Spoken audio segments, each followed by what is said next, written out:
guerreira, porque eu sou mais você nessa guerra. E foi pipoco pra todo lado!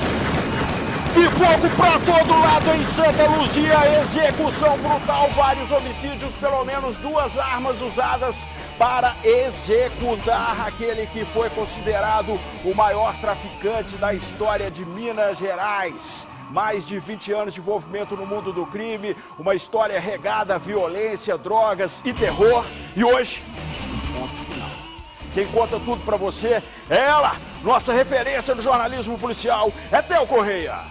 Renato Rios Neto, a movimentação da polícia começou cedo aqui em Santa Luzia, no bairro Córrego das Calçadas, onde aconteceu o crime. Rony Peixoto foi assassinado com vários tiros. A gente acompanha aqui, olha só, o local está cercado pela polícia. A informação é de que o Rony estava naquele veículo de cor escura ali na frente, olha, cinza escuro. Ele chegava em casa após provavelmente uma noite de trabalho, quando então, ao tentar entrar na garagem, ele foi abordado por homens que estavam encapuzados dentro de um veículo e que, segundo testemunhas, se apresentaram como policiais. Rony Peixoto ainda conseguiu fechar o portão e, em seguida, foi atingido por vários disparos. Ele morreu no local. Este vizinho estava no carro que foi atingido na lateral pelo veículo dirigido por Rony Peixoto. No carro havia 2 pessoas. Uma delas ficou em estado de choque. O disparo atingiu o para-brisa do nosso carro, inclusive, se entra, ou pegaria eu, ou então o rapaz que passou mal. Ele ficou analisando a situação e passou mal, a viatura levou ele, né? No bairro, muita gente não sabia que a vítima era o antigo traficante, que várias vezes foi manchete dos jornais. Nos últimos anos, Rony Peixoto afirmava que havia mudado de vida e dava testemunho em igrejas evangélicas, uma delas na Pedreira Prado Lopes, local onde ele comandou o tráfico de drogas. Essas imagens mostram o batismo dele. O homem que faz o batizado é outro ex-traficante convertido, identificado apenas como Adão. E ele, uma vez só aqui, ele me cumprimentou aqui, saía, disse que ele pegava ônibus aqui, saía, voltava. Só nem suspeitava que fosse o Rony Peixoto? Nada. O corpo de Rony Peixoto foi levado para o IML de Belo Horizonte. A perícia recolheu no local mais de 10 estojos de pistolas .45 e 9mm. Parentes de Rony foram para o local, mas não quiseram gravar a entrevista. A mochila que estava no carro dele foi entregue à advogada da família. O telefone celular foi apreendido. O carro, abandonado pelos atiradores nesta estrada, na saída do bairro, tinha marcas de sangue na lataria. Segundo a PM, o veículo é clonado. Data por volta das 6h10 da manhã, nós recebemos uma chamada via 190, alegando que um indivíduo estaria alvejado na porta de sua residência dentro do seu carro.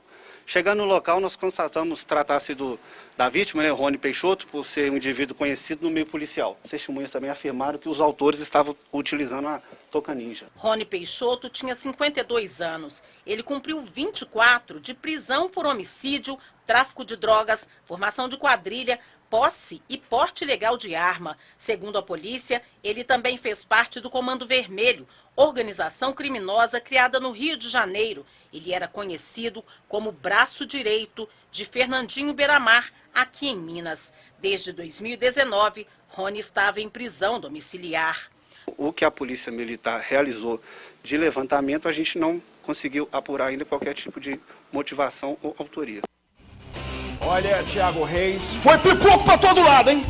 Pipoco pra todo lado. Foi tanto tiro que pipoco pra todo lado. Não conseguiram nem contar quantos tiros. 2 armas usadas, uma 45 e uma 9mm. E o que chama a atenção, Thiago, a Delegacia de Homicídios de Santa Luzia, a equipe da doutora Adriana, vai ter um trabalho e tanto pela frente, porque podem ser várias linhas.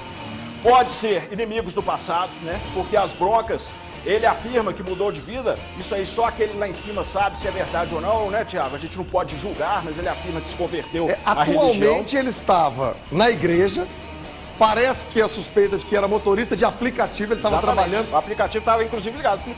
Tinha o celular no painel do carro tocando, chamando corridas. E o cara ficou 25 anos na cadeia. Tudo bem, todo mundo tem direito de mudar, eu concordo e fico feliz, né? Tomara que tenha mudado mesmo. Mas tem uma linha, Renata, de que pode ter tido, ele voltar a ter um envolvimento, alguém próximo a ele, porque uma execução dessa é de quem sabe. Ninguém foi lá brincar não, né, Renato? Não, não foi. Já foram com aquela missão de matá-lo mesmo, executá-lo, pipoco pra todo lado, não chegaram pra conversar, não chegaram pra trocar ideia, né? Uma execução brutal. Agora são várias linhas. Pode ser broncas do passado, guerras do passado, porque ele foi o maior traficante da história de Minas Gerais e com isso, consequentemente, tinha muitas guerras, muitos inimigos, fez muita mãe chorar em toda essa caminhada no mundo do crime. Pode ser pessoas ao redor dele aí que estariam ainda com envolvimento no tráfico de drogas. Pode ser ligado, inclusive, a uma execução brutal que aconteceu no dia 24 de setembro do ano passado, quando o homem considerado, o homem chamado, o apelido de Boy, foi executado com tiros de fuzil, Thiago. A gente trouxe aqui na época, tiros de fuzil na saída do presídio PPP em Ribeirão das Neves. Há uma possível linha entre os dois crimes, de acordo com algumas fontes. A filha dele está presa, né? A filha do Rony tem envolvimento com o tráfico de drogas, ou pelo menos tinha, né? Pessoas da família. Então são várias possibilidades. A possibilidade, inclusive, do crime organizado, o PCC está envolvido também. Ó, o que eu posso dizer é o seguinte, Thiago, o tabuleiro de xadrez do crime organizado, as peças foram movimentadas hoje de manhã. Você pode ter certeza que esse tipo de crime tem desdobramentos, né? Nesse momento, os cabeças do crime organizado de Minas Gerais, tá todo mundo de olho aí, né? Inimigos, aliados, ex-inimigos, ex-aliados, todo mundo se movimentando com certeza. E a segurança pública também. A segurança pública toda atenta a essa situação, porque é um cara, como você bem disse, com décadas de movimento no mundo do crime. Tem uma história dele que ele estava preso e ele não quis o regime semiaberto. Exatamente. Porque ele sabia que se saísse naquele momento ele morreria. Exatamente. Por volta de 2017, 2018, ele ganhou o benefício do regime semiaberto e falou, quer ficar quietinho aqui atrás das grades, porque ele sabia que se saísse seria algo fácil, como vários assassinatos que a gente acompanha de presos no regime semiaberto, que saem para trabalhar e ó, pipoco para todo lado, os inimigos já ficam de tocaia. O Rony, Thiago, ele tem um vasto envolvimento no mundo do crime. Nós temos aí imagens que contam essa história. Em 1993, ele começou ali. Em 1993, ele introduziu o crack em Belo Horizonte. Ele é o pai do crack aqui na cidade, né, Renato? Isso, e ele contou isso pra mim em uma entrevista exclusiva quando ele se converteu à religião, que ele começou a venda de crack em Belo Horizonte na Pedreira Prado Lopes, que era o seu berço, o seu ninho, a PPL, né? Até então, hoje a gente passa lá e vê a Cracolândia, né, Renato? A Cracolândia. É uma herança nefasta que ele deixou, né? Não dá pra passar pano, tapar o sol com a peneira. Ele deixou essa herança nefasta da Cracolândia, porque ali começou a venda de crack em Belo Horizonte, naquele local. E a partir disso ele começou também, de acordo com a segurança pública, as conexões com Fernandinho Beiramar, o maior traficante do Brasil, que se encontra preso no norte do país, naqueles presídios de segurança máxima, mas máximas mesmo, né? O regime diferenciado de segurança.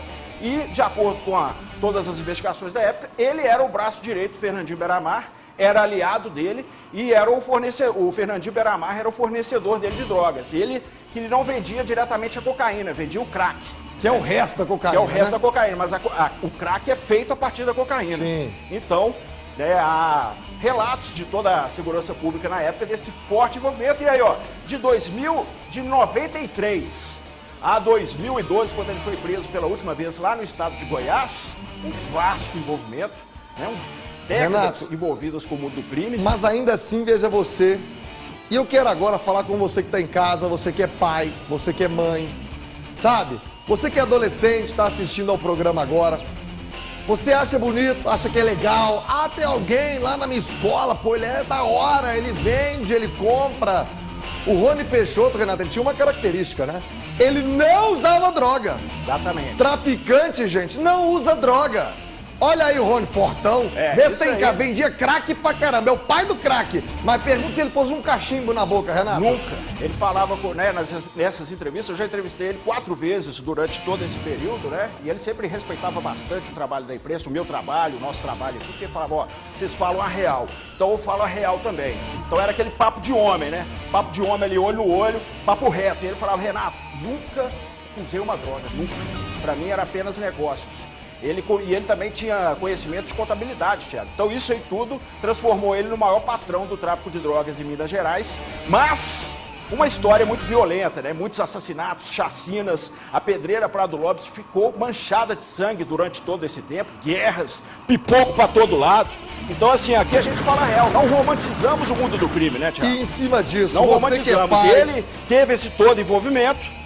Mas ele sabia que o final era esse, Thiago. E há quanto tempo, Renato? Ele saiu da cadeia, ele buscou a igreja, ele buscou se tornar um cidadão melhor, mas é o que a gente disse. Ele ia fazer 50 anos de idade. Desses 50, 25 preso. Metade da vida dele foi na cadeia. Vocês fazem ideia do que seja isso?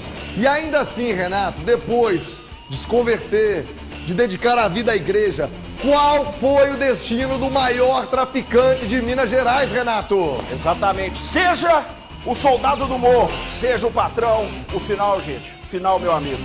Por isso que a gente fala, não entre nessa. É cadeira de rodas ou caixão. E ele falava, Renato, concordo com essa frase sua. Ele falou comigo já. Aliás, tem uma fala dele pra você, Renato, uma entrevista exclusiva que o Rony Peixoto concedeu ao Renato Rios Neto lá na Itatiaia, na Rádio Itatiaia, e você vai ouvir, e eu repito, você que é pai, mãe, tá na periferia, você aí da Pedreira, tem muita gente na Pedreira, infelizmente, né, adolescente que acha que é bonito. Ó, o Rony Peixoto, o patrão morreu, ó, o outro lá, o outro aqui. Escuta o que o Rony Peixoto disse ao Renato Rios Neto sobre a vida no crime. Depois de ter passado por tudo no mundo do tráfico de drogas, ouça o que o Rony Peixoto disse ao Renato Rios Neto, já com quase 50 anos de idade, tentando mudar de vida, se converter. Ouça o que ele disse ao Renato Rios Neto. Você que trouxe o crack para BH. Da Pedreira, eu fui um dos primeiros. A maioria dos traficantes, né, tudo começou a fumar pedra. Então ficava só, mas era eu que não usava, eu nunca usei droga. E aí onde que expandiu, né? E eu não tenho medo. Acho que ninguém morre na véspera, né? Eu só vou morrer se Deus permitir.